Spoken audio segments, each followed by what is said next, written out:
When I set my new company up, I showed you how to choose an industry that's close to the one you're setting up, as this is how QuickBooks chooses the default accounts to get you started.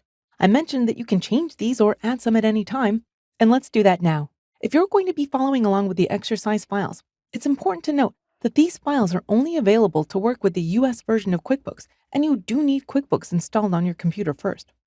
I'll go ahead and select the chart of accounts on the right-hand side. Here, I can see a list of starting accounts that you have in the company file that we created. These accounts are created so that you can match a line item transaction, such as a deposit or an expense, and match it up to a business account, such as advertising costs or legal fees. This way, when it's tax time, it's easy to see what your legitimate business expenses are and your profit and loss. Remember earlier when I talked about how QuickBooks uses the industry standard double entry system? That's where one account is debited and another one is credited. This chart of accounts is a main list of where QuickBooks is debiting and crediting. The chart of accounts is an easy-to-read list of all the accounts that your company file uses in one place. You can see the account, the type of account, and the balance. You can have things like fixed assets. These are items such as furniture and equipment. You can also have liability accounts. These are accounts that contain money you're liable for, such as loans and income accounts. These are the transactions that pay you money and are money towards your business. You can have equity accounts, which have money that you put toward your business. There's also expense accounts, which is how you can keep track of things like travel and all the other costs associated with running a business. Income and expense accounts are all directly related to your company's profit and loss. And you can have multiple account types. For example, here you can see that I have lots of different expense accounts. You can also have lots of different income accounts.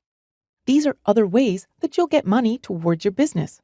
Once you start sending out invoices to clients and entering bills to vendors, you'll see new accounts here that QuickBooks creates that could have balances. For example, in a later video, when we create an invoice, we'll have a new account set up here called Accounts Receivable.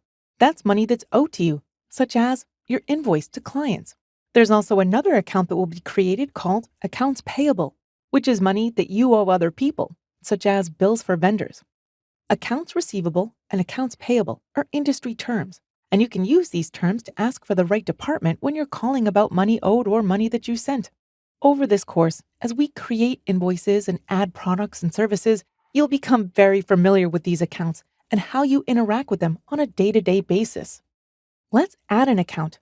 To add one, click Account all the way on the bottom left-hand side of the screen and choose New all the way at the top. You can also use the keyboard shortcut Control-N. The first thing we need to decide is what type of account it is. Is it an income or expense account or an asset and liability account, such as a loan or credit card? In this case, I'll choose Expense. I'll click the blue Continue button.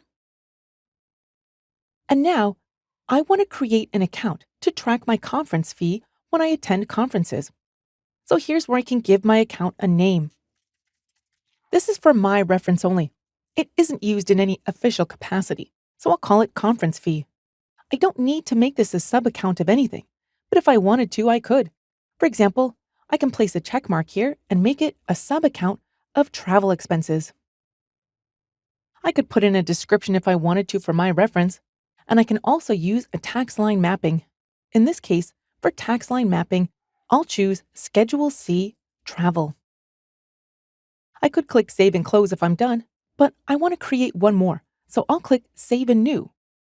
This time, I'm going to change the account type all the way at the top of the screen. I'll click the drop down, and I'm going to create a new income account. Two Trees Olive Oil is an olive oil shop. We also do a lot of tasting parties. It's a service that we offer, and this is an income account because I'm going to be getting paid for this service and these parties. I want to track them, so that's why I'll create an account. And in the account name, I'm going to call it a tasting party. I'm not going to make it a sub-account of anything, and in the tax line mapping, I'm going to choose Schedule C, Other Business Income. I'm ready to click Save and Close. I can see my two new accounts that I created. Here's my tasting party, and down at the bottom, here's my conference fee, which is a sub-account of travel expenses.